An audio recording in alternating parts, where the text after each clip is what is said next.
morning, church. How are you? Turn to your neighbor, muulize ulishindaje wiki nzima. Tuone Kiswahili, watu wanajua Kiswahili. Muulize alikumbana na vitu vipi wiki ilipokuwa ikiendelea.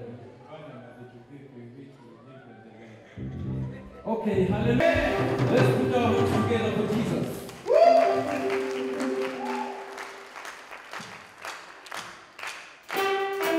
Let's clap like this.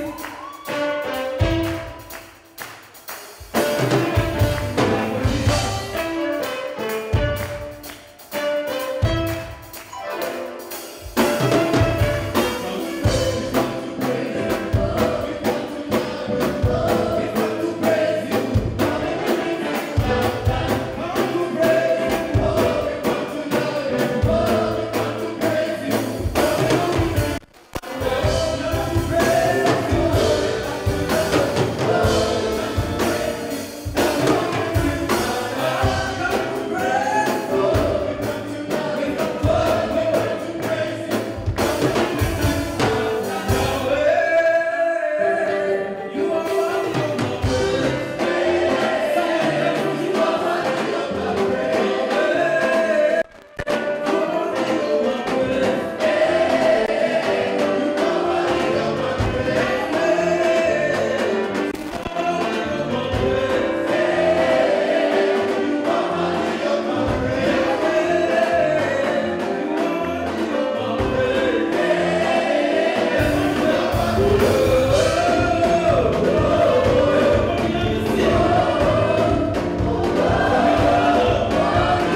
John chapter 3 introduces a very important principle to us as believers. When you look at John chapter 3, we see Jesus spending time or being visited by Nicodemus. And it says he was a Pharisee and a member or a teacher of the law, a member of the Jewish ruling council. The Bible says this now, chapter 3 from verse 1. Now there was a Pharisee, a man named Nicodemus, who was a member of the Jewish ruling council. He came to Jesus at night and said, Rabbi, I know that you are a teacher who has come from God. No one could perform the signs you are doing if God were not with him. And Jesus replied, very truly I tell you, no one can see the kingdom of God unless they are born again. How can someone be born again? Nicodemus answered, and when they are old, surely they cannot enter a second time into their mother's womb to be born. Jesus answered, very truly I tell you, very I say unto you, no one can enter the kingdom of God unless they are born of water and the Spirit. Flesh gives birth to flesh, but the Spirit gives birth to the Spirit. You should not be surprised at my saying, you must be born again. The wind blows wherever it pleases. You hear its sound, but you cannot tell where it comes from or where it's going. So it is with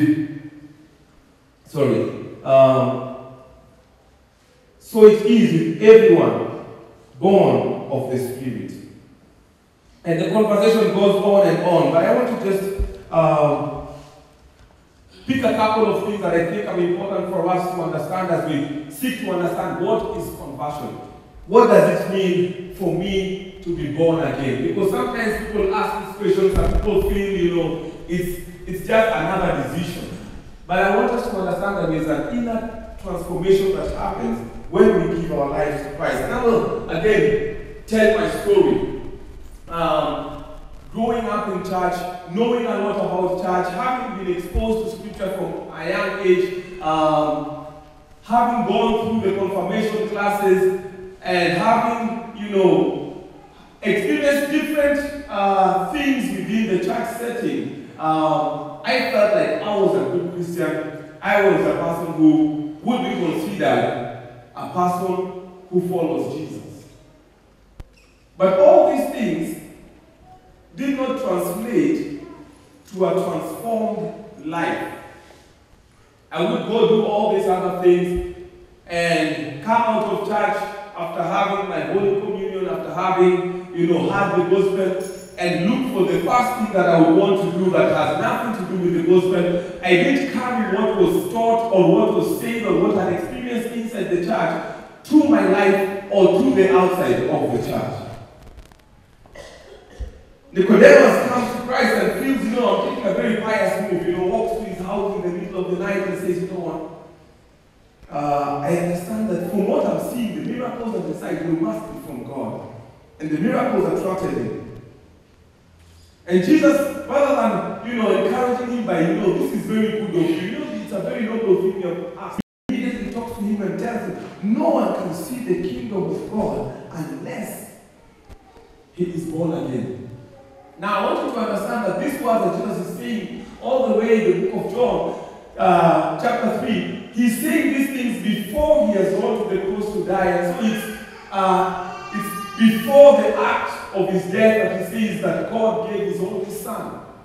Because he had already seen the end and he had already seen his purpose here on earth.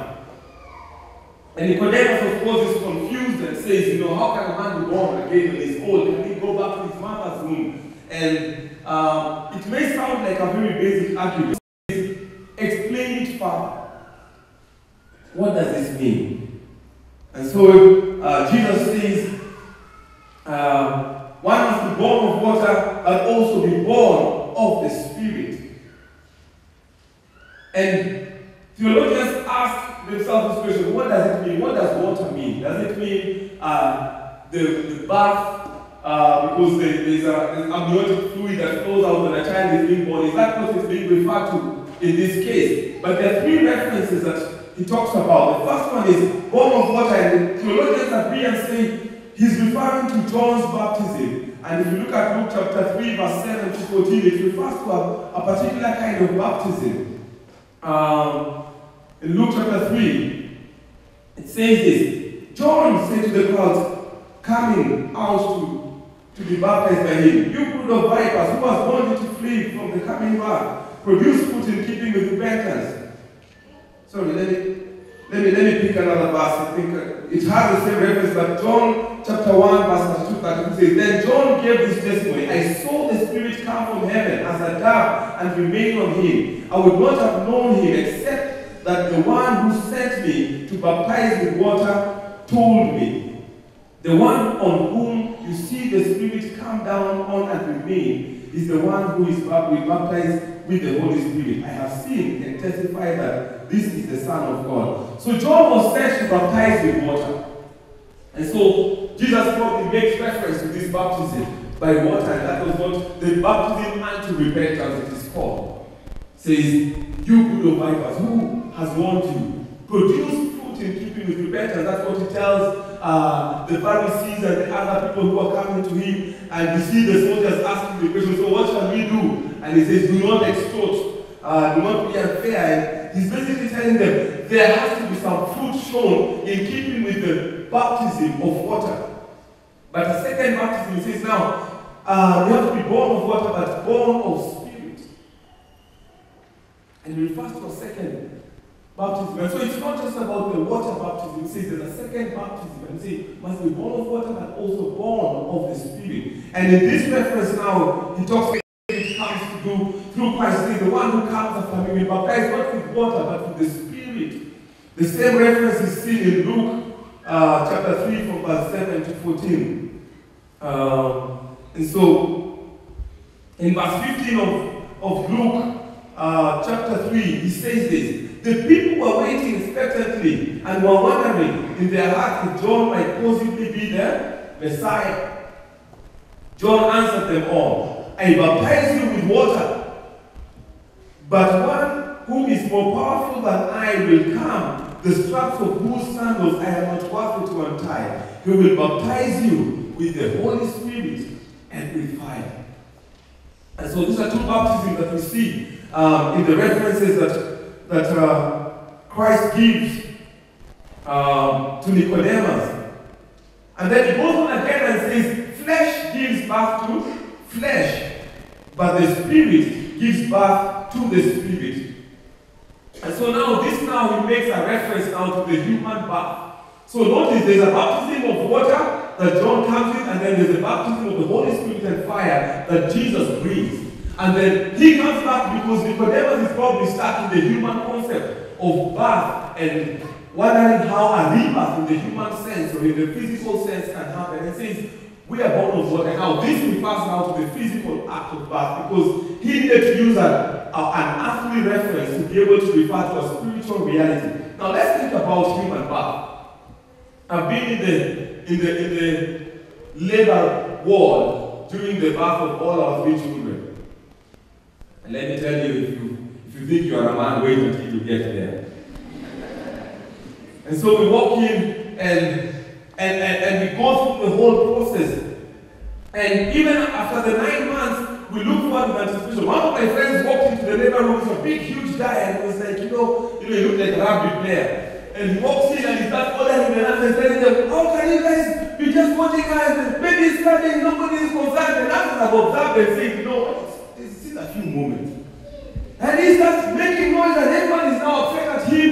And then finally the moment comes. And the wife lets out this scream. And the brother beholds what is happening. And he blacks out.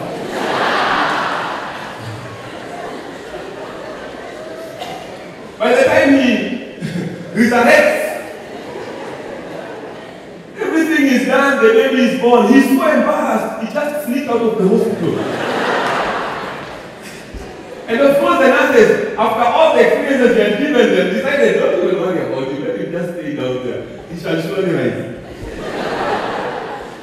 And this guy told us that story and we laughed at him. We were like, "God, first of all, before you know what happens in the neighborhood, please do not be arrogant.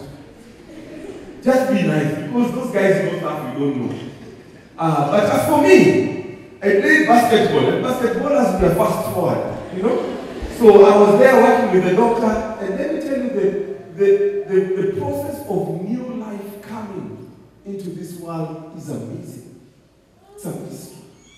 And suddenly what has just been a bump on the stomach becomes a human being, and suddenly you see the hand, you see the feet, you see the face, and you say, oh God. We need to name this person. One day they will need school fees. One day they will tell you, don't talk to me like that.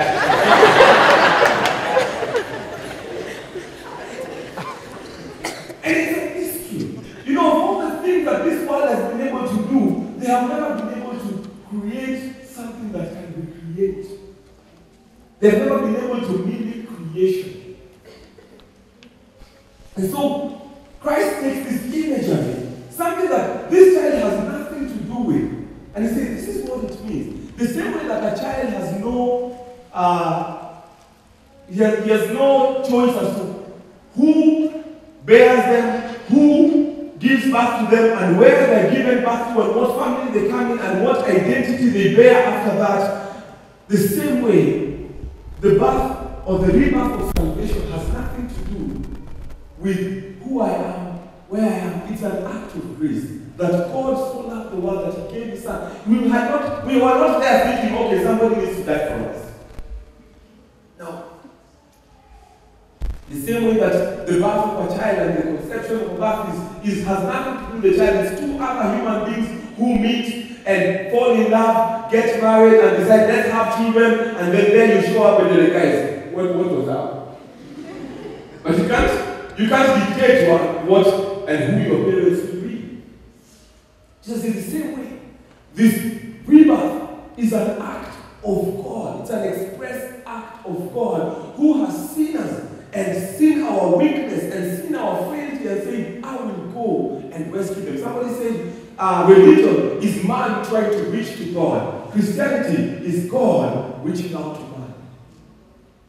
You see, even in our best of strength, in our greatest of character, in our most noble of lives, we cannot achieve the holiness that God requires of us to enter into heaven. He says, this cannot be done in any other way. I have to go down and bring them up to myself. And so He sends His Son. There are four essential elements of new birth that I want us to understand. And Jesus brings this as He goes forward to John chapter 3, verse 16 and following. First, He introduces the concept of the love of God, the Father. It says, for God so loved the world. This is the foundation on which salvation is built. We didn't choose it. We didn't ask Him to love us. In fact, while we were yet sinners, I was telling us last Sunday, Christ died for us. We had nothing to do with this great salvation we've been given. The same way that a child who is going to be born into any one of your families has no choice about where they're going to be born and how they're going to be born, in what hospital, what meals will be given. And the second element is the death of the Son of Man. That is Christ hanging on the cross. He didn't ask for our permission to die for us. He didn't say, you know what, you guys have really improved, so perhaps I need to come and help you finish the work. No.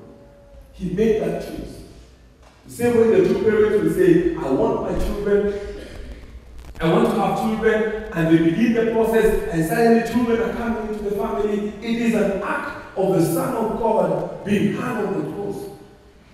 Then the third part has our choice. Human responsibility, so that whoever believes. This is where our part comes in. We have to say yes to the Lord. It doesn't matter how long you come to church, it doesn't matter how close you sit to the front, it doesn't matter how much Holy Communion you drink, it doesn't matter how many services you attend in a week, until the day you make the choice, you will never partake of the inheritance of salvation.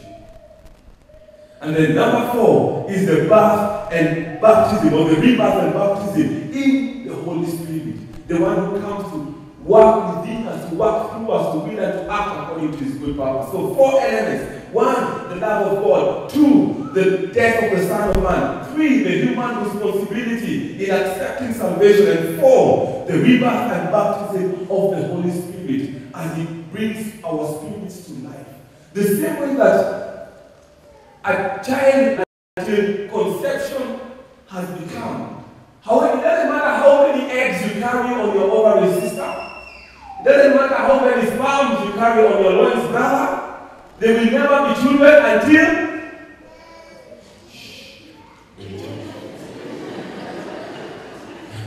let's use the word conception. Hallelujah. It sounds spiritual. Until conception happens, that's when they say conception. Until the choice of 2 human beings comes and says, let's make a child. And once that process begins, then identity can be ascribed. A name can be ascribed. An inheritance can be given. Jesus says, he's come to give us life. That's why he says, at the name of Jesus, he gives us a name. Why? Because when a child is born, the first thing we look for is what? Name. Alright? The second thing that we get out of that family is a heritage. That is why you give them a name and then you give them a surname that gives them a heritage. I belong to this family. I have an identity in this family. I am David Ewagata. Who is Ewagata? An old man called Paul Ewagata. His father was named Jonathan Ewagata. Caron Jonathan Ewagata. When I walk into All Saints, I don't walk in as a visitor. I walk in saying my grandfather was a minister in this church. Heritage. Hallelujah. And the third thing that they give is a purpose. The calling. Why exist? And you see, before and I'm thankful to God that I'm speaking about this at all saints, because before even my father met my mother, God had already set in place that somebody is going to take the mantle from his grandfather.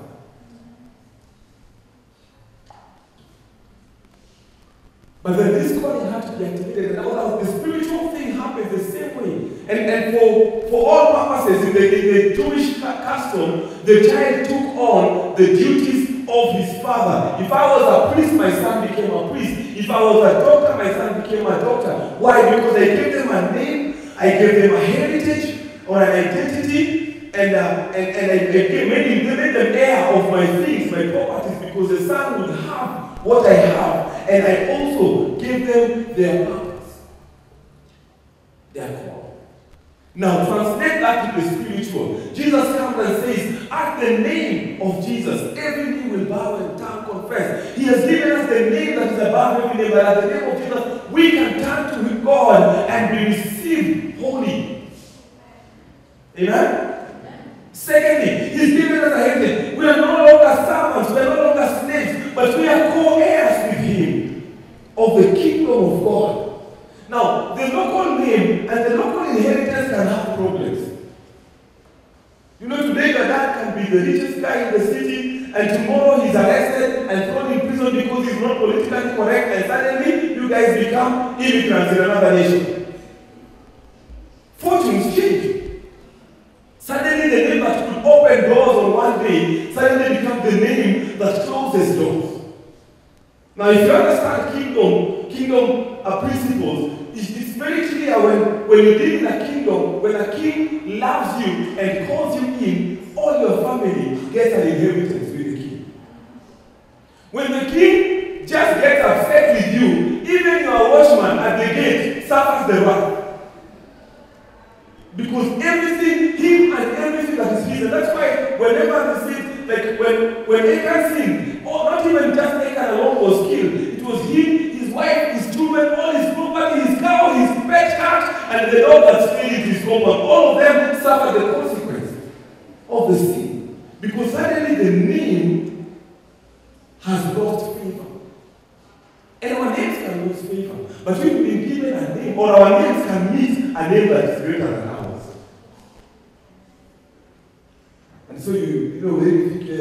dad is so powerful, and then you discover that he's sweating somewhere else. Because he's met somebody who is greater. Alright? And so he says, I will give you a name that is above every name. So that at the name of Jesus, when you hide yourself behind that name, you have full immunity to sin and its consequence. Secondly, he gives us a heritage. He says, do not store your treasures on earth where worms and thieves can steal, but store your treasures in heaven. He's given us a treasure that cannot be taken away. It doesn't matter how hard life is, it doesn't matter how many losses I experience in life. One thing I know is that what God has put in store for me in the kingdom cannot be stolen. And then thirdly, he's given us a purpose. He's given us a call. And see, sometimes a child can be born here on earth into a family, and the father thinks because I'm a doctor, he also has to be a doctor. But the author of that life has a purpose and a plan that is greater. And so sometimes I meet young people who are struggling because the parent has said, we are lawyers in this family. And the guy just wants to be a poet. Alright? And it can be a serious struggle because suddenly the author of your life, the one who has given you birth to you, has given you some lyrics that he wants you to share. He's given you a rhyme in your heart. You feel, my greatest expression is when I stand in front of people and recite this. Some of those guys who are artists can tell you the struggle when you tell your dad, I want to drop from Strathmore to go and sing. When I told my parents I want to become a pastor, it was not easy. My granddad was a pastor, but my dad did not understand how his son becomes a pastor. Why? Because the author of my life, when I got saved, when I gave my life to him, suddenly says, now let me give you your true identity. Let me give you your true name. But let me also show you your true calling. It's not to make money. It's not to earn a prestigious position in the city. It's to be able to speak my word to the ends of the earth. And so God grants us a calling. And unless you're able to connect with God to hear what is my calling here on earth, we end up working. We work, we make money, we work, we get married, we work, we raise children, and then we die after we have worked. And nobody can write on your epitaph after he has served the Lord in his generation. Sadly, that's the reality of many of us. We work because this pays more than this. We work because this is more prestigious than this. We work because this is how my family raised me to be.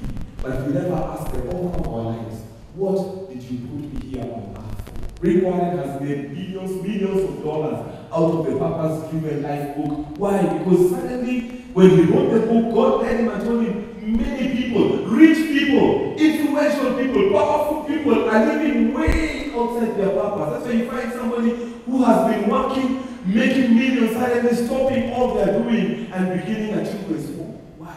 Because suddenly they realize it's not the money, it's the God. And so when I invite you to salvation, when we invite you to come and hear the voice of God and live for Him, it's not an invitation to just have an insurance policy from hell. It's an invitation to a new name, a name that is above every name. It's an invitation to an inheritance that cannot be stolen or moths cannot destroy. It's an invitation to find out your true purpose and true calling and live it to the full. And let me tell you, there is nothing that gives me greater joy than to be able to stand and speak to young people and tell them Jesus loves you. I could not exchange the wealth of this world for it because I found what He made me for. But it's not an easy journey. You have to be bold to take that step.